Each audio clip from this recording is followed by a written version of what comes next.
दिशा होती है। वास्तु में जल और आग तत्व को एक दूसरे का विरोधी माना गया है। इस आधार पर रसोई घर में जल यानी मटका या पानी के बर्तन और आग यानी गैस चूल्हा एक दूसरे के समीप या सामने नहीं रखना चाहिए। अगर ऐसा होता है तो इसके कारण सास बहू के बीच घरेलू कार्यों को लेकर मतभेद, कटुता और अंत में अलगाव का कारण बन सकते हैं। इसलिए ध्यान रहे कि मटका या जलपात्र और गैस स्टोव एक दूसरे से दूर रखे जाएं। वास्तु का ये छोटा और सरल उपाय घरों में कलह के अंत और शांति बनाए रखने में कारगर साबित हो सकता है। हमारे साथ जुड़ चुके हैं निर्मल जी जोधपुर से। नमस्कार निर्मल जी। नमस्कार निर्मल जी।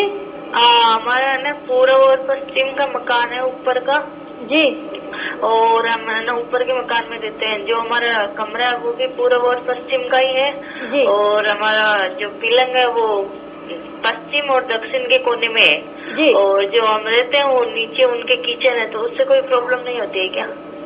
देखिए, नीचे आप मकान के मालिक हैं या आप किराएदार हैं? नहीं, हम तो किराएदार है। जी नहीं, आपको इसकी कोई प्रॉब्लम नहीं होगी। किराएदार स्वामी नहीं होता मकान का, और आप जहाँ रह रहे हैं वो मकान सही है, आपका पूर्व मुखी मकान है। आप ध्यान रखिएगा कि आप सुबह के समय अपने घर के दरवाजे खोल के रखें, अपनी एंट्रेंस को साफ सुथरा रखें।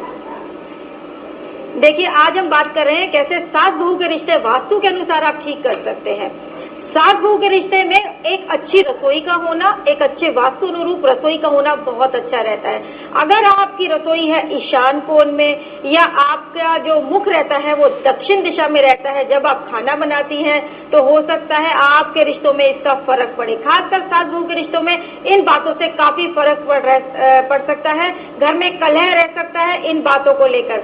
आप लोगों को ध्यान रखना चाहिए कि जब आपके घर की महिला जो खाना बनाती है, जो बहू है, उनका मुख रहे हमेशा पूरब की तरफ जब वो खाना बनाए, ताकि जो खाना वो बनाए मन से बनाए। अगर वो दक्षिण की तरफ मुख करके खाना बनाती है तो हो सकता है उस खाना बनाने में उनका इतना मन ना हो या वो काम उनको बर्डन की तरह लगने लग जाए। ईशान कोण की रसोई भी कई बार कारण रहती है घर की महिलाओं की सेहत खराब रहने का। महिलाओं की सेहत खराब होगी तो वो घर में मन नहीं लगता उनका काम करने का, और आपसी संबंध खराब रह सकते हैं। साथ ही साथ बेडरूम की प्लेसिंग जो होती है उससे भी काफी फर्क पड़ता है संबंधों के लिए। अगर आप लोगों को कैसे सोना चाहिए इस विषय में मैं आपको आगे बताती रहूंगी। पहले बात कर लेते हैं अरविंद जी से, जो हमारे साथ जुड़ चुके हैं। नमस्कार अरविंद जी। हेलो जी नमस्कार। लगता है अरविंद जी से हमारा संपर्क टूट गया है।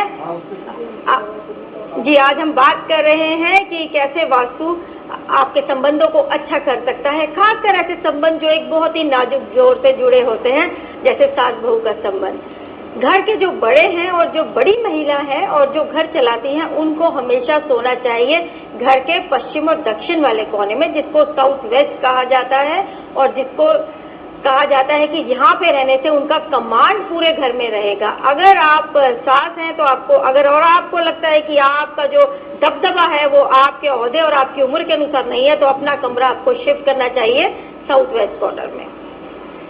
हमारे साथ अब महेंद्र जी बूंदी से जुड़ चुके हैं। पहले जानते हैं क्या जानना चाहते हैं महेंद्र। नमस्कार महेंद्र जी। महेंद्र जी नमस्कार। नमस्कार मैडम जी, क्या जानना चाहते हैं?